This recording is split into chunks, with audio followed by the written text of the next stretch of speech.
নমস্কার বন্ধুরা, দেখো আজকে আমি রান্না করব শুকটি মাছ আলু দিয়ে ঝোল। পেঁয়াজ বাটা নিয়েছি, লঙ্কা জিরে বাটা আর অল্প আদা রসুন একসাথে বেটে দিয়েছি। কড়াইয়ে তেল দিলাম। কড়াইয়ে আগে আমি বেগুন ভাজা করেছি বলে কড়াইটা এরকম হয়েছে। তাই শুকটি মাছগুলো আমি ভেজে নেব।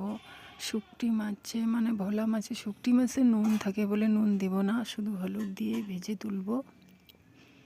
আর বন্ধুরা, আমার ভিডিও তোমাদের কেমন লাগে, যদি ভালো লাগে তাহলে লাইক কমেন্ট শেয়ার আর সাবস্ক্রাইব অবশ্যই করবে বা ফলো করবে।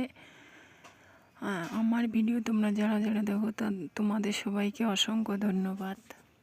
বন্ধুরা দেখো, শুকটি মাছগুলো ভাজা হয়ে গেছে, একদম মাছের মতো লাগছে দেখতে। এগুলো আমি তুলে নেব।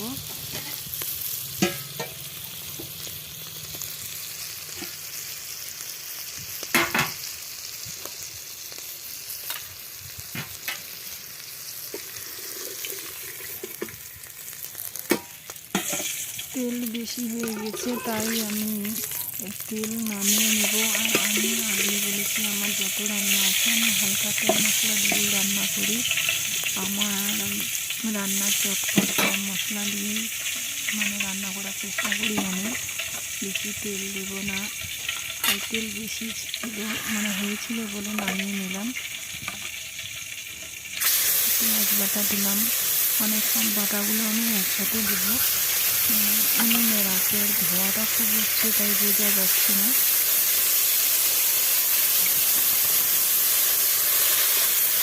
গোবরের ঘরের চাল, দেখো আমি গোবরের খড়ি দিয়ে রান্না করি। আমাদের এদিকে খড়িরও খুব কষ্ট, কিন্তু খড়ি কিনে রান্না করি। খড়িরও হাতে হাতে কুইন্টাল, বেশি দিন টেকে না, খড়ি শেষ হয়ে যায় তাড়াতাড়ি। মশলাগুলো আমি কষিয়ে নেব। শুকটি মাছ বলেই কিন্তু খেতে ভালো লাগে না, তাই শুকটি মাছ আমাদের সবারই খুব পছন্দের। আর যে যেমন করে রান্না করবে, রান্না ভালো করে করতে পারলে একদম মাছের মতনই লাগে, খেতেও আলাদা মতো টেস্ট হয়। দিয়ে আমি মশলাগুলো কষিয়ে নেব।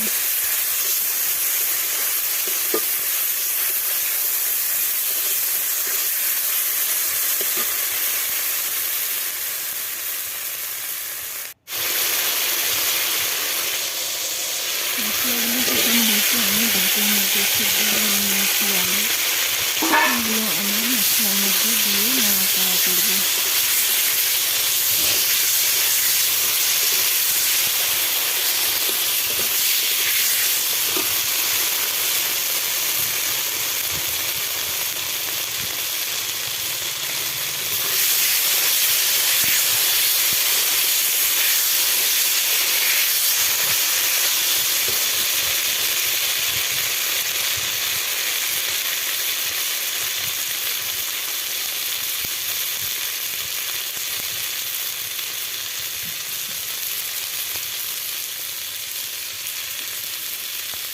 ধনিয়া কুচি দিলাম,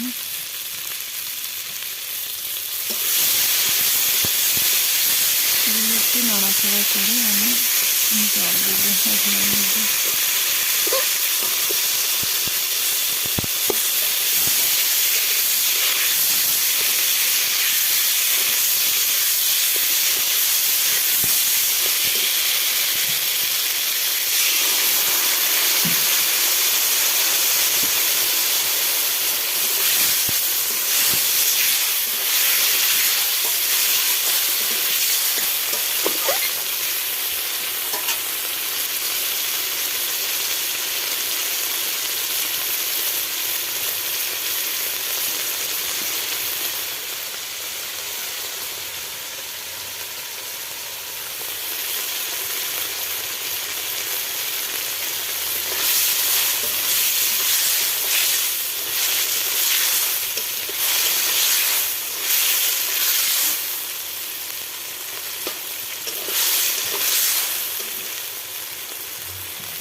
বন্ধুরা আমি জল দিয়ে দিলাম। এখন আমি শুটকি মাছগুলো ওর মধ্যে দিয়ে একটু শুটকি মাছগুলো যাতে একটু সিদ্ধ হয়, মাছের মতো নরম হয়, ওই রকম করে নামিয়ে নিলেই রেডি আমার শুটকি আর আলু মাছের ঝোল, শুটকি মাছের আলু দিয়ে ঝোল। আর তোমরা বাড়িতে ট্রাই করবে বন্ধুরা। আর আমার ভিডিও তোমাদের কাদের কাদের ভালো লাগে তাহলে অবশ্যই কমেন্ট করবে।